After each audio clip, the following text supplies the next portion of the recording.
BBC Six Music.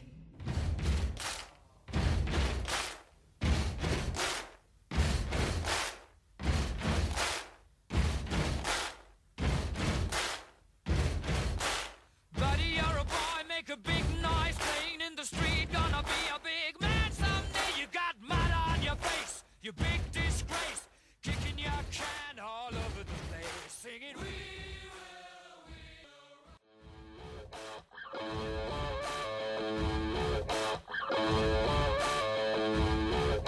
Today's guest on The First Time is something of a rock legend.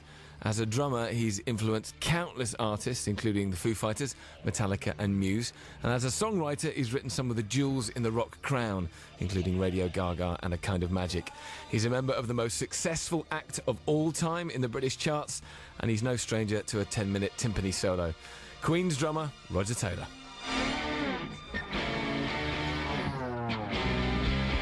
I spoke to Roger last year around the release of the remastered Greatest Hits, but this year also sees the reissue of Queen's first 5 albums, marking the start of a year of celebrations for the band's 40th anniversary, all of which makes it feel like a good time to look back on the life and career of one of the greatest groups of all time.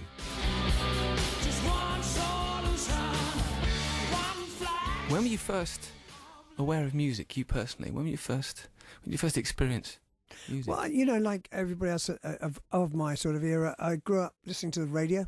There was very little of interest on it for me as a child. A lot of Doris Day, and when I suddenly heard "Rock Around the Clock" by Bill Haley and the Comets. I was probably about 5, and I just 6 maybe, you know, and I just, what's this? It's like, these are aliens. This is fantastic. What's going on?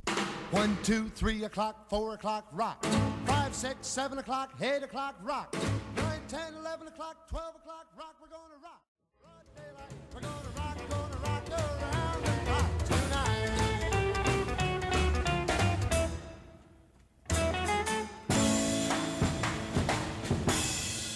And then there was just the whole era of I suppose, James Dean, Elvis the pelvis came along, and it was something else. Rock and roll was, and that's all I wanted to do. And can you remember your first band? What were they like? My first band, they were crap. They were not good. They were sort of, really, everybody was trying to be the Shadows, or, you know, they were all instrumental bands in those days, and then the Beatles came along and sort of broke that mould, you know. But we weren't very good. Actually, my very first band, I played the ukulele. And I didn't know any chords, though, but I was very good rhythmically. They were called the Bubbling Over Boys. The Bubbling Over, that's a pretty bad name. It's a very bad name. It was a very bad band. The first time you played with Brian May wasn't in Queen, though. There was a band before then, was there not? It's a band called Smile that Brian and I started with another guy called Tim Staffel when we were both students at London University. He was at Imperial and I was at London Hospital Medical College. And we were a 3-piece. We only lasted about 18 months, and then we broke up, and our mate Freddie decided that he wanted to form a band with Brian and myself, and that was the beginning of Queen. What were your first impressions of Freddie when you first met him? Can you remember that meeting? I just remember meeting Freddie, yeah, and thinking, what a lovely guy. He's so keen on everything, and he was a huge Jimi Hendrix fan, which we were, so we had that in common. And he was lovely, and he was just a great guy. She keeps a Moet Chandon in a pretty cabinet. Let them eat cake, she says, just like Marie Antoinette.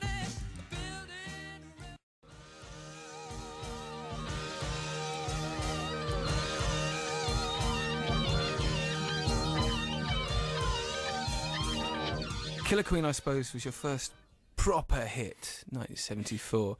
Had it, but it was like a whole 2 albums in. It was on the 3rd record. Did that feel like? There were 3 albums in, actually. Yeah. Well, actually, we'd had a hit with 7 Seas of Rye, but Killer Queen was our first, as you say, proper big hit. Yeah, that's right. Had it felt like a bit of a slog up until that point? Yeah, it was a slog. It certainly wasn't overnight, and I suppose it was about 3 years before we had a taste of success, really. But you just have to keep on going, and every little step you make seems like a big step, you know. But then we sort of felt, we have sort of arrived with Killer Queen, yeah, because it was a big hit in America as well. So that was good, you know. Bohemian Rhapsody is, I mean, one could talk for days just about the making of Bohemian Rhapsody and the cult of Bohemian Rhapsody and the whole thing. It's become this vast part of the popular music canon. It's just one of these immovable forces that never seems to end. Can you remember? It does never seem to end. I know what you mean. It's very long. When you'd finished recording it, which must have taken weeks and weeks, can you remember hearing it for the first time completely? Can you remember sitting there in the studio for the first time when you'd worked all the bits out and it was all on tape? Oh, very well, actually. Our manager, who was John Reid at the time, who also managed Elton John, was there, and he said, you're mad.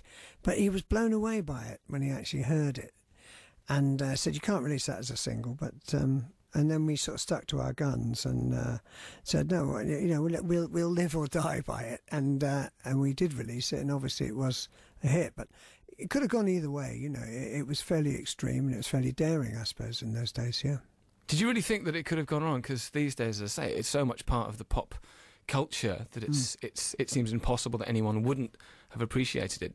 Were there really worries in the camp before you put it out? Well, really, it ran against all the things. It was too long to get on the radio. It was too. It had different sections. It had a mock operatic section, and it was just breaking every rule there was. And that. So people do tend to think in sort of boxes in the music business, and it sort of burst out of all the boxes at once. And I don't know, but it was certainly the thing that sort of put us in another league, sort of globally, really, and we have them very much to thank it for. I love it personally. I think it's a wonderful song. Of course, it's a wonderful song. It's Bohemian Rhapsody. It's kind of difficult, you can't have a go. It's an astonishing piece of work. It's been very good to me. Was it Kenny Everett was one of the first people to champion it on the radio? He was, actually, yeah. Kenny Everett was like a really great mate of mine, and great friends with Freddie as well. And we sort of took it down to his place where he lived out in the Cotswolds, and one weekend before it was released, and he had his weekend shows, which were very listened to at the time, very influential shows. He was such a genius disc jockey, DJ, radio DJ, and he played it 14 times in over 2 shows. So I think he was quite keen on it, and it sort of drilled it into his listeners, and it really was the beginning of the sort of takeoff of it. So we have a lot to thank dear Ken for. Is this the real life? Is this just fantasy? Caught in a landslide, no escape from reality.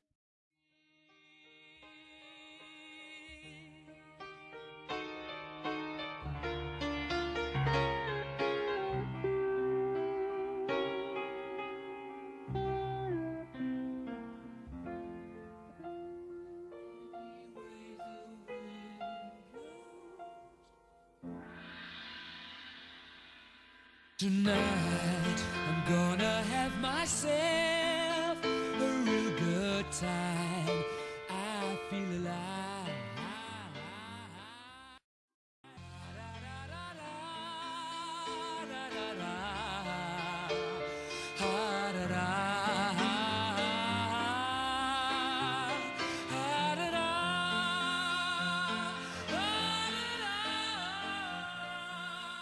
Don't Stop Me Now, maybe not more than any other track, but certainly one of the standout tracks that's seemed to have had a life of its own. Very much so. Like in Shaun of the Dead, the Simon Pegg movie, it's used for that, and a whole new generation of people came to love it. Apparently it's the greatest driving record of all time, according to Jeremy Clarkson. It was used in that Cadbury's adverts quite recently. What is it about that track that just... I don't know. Do you know, it wasn't one of our favourite tracks. We never sort of had held it in great regard. It was very much a Freddie thing, and I mean, it was a song that we did, and it was a hit. It wasn't a giant hit, but it was a hit. And it became sort of more popular over the years.